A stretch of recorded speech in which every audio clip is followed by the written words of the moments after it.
हुजूर, Nicola को पहले से पता था कि गेहातू आ रहा है।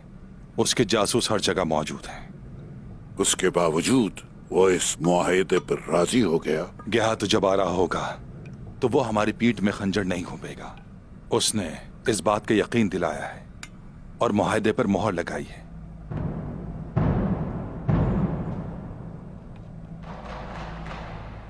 दुंदार साहब उस काफिर की तरफ सही वक्त पर चले गए।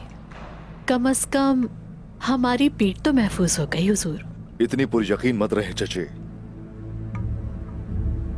निकोला को यह सरजमीनें हासिल करने का फरीजा शहंशाह है जिसने दिया है। तो उससे क्या होगा? और उसने आते ही अनगोल के सरदार को कत्ल कर दिया। और हमारे मुश्किल तरीन वक्त में वो कोलूजा हिसार, कराजा हिसार और सौद हासिल करने के लिए बारूद इस्तेमाल करने वाला था, जो वो यहां लेकर आया था। तुम्हारी इस बात में कोई शक नहीं है उस्मान। हम भी हमेशा बेदार ही रहेंगे। बस इतना काफी नहीं है चचा। तुम क्या चाहते हो और क्या करें हम?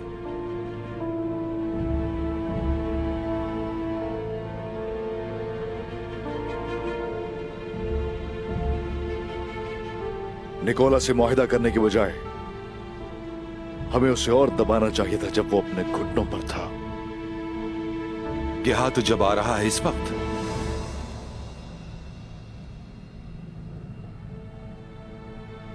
मुझे बताओ उस्मान, क्या सोच रहे हो तुम?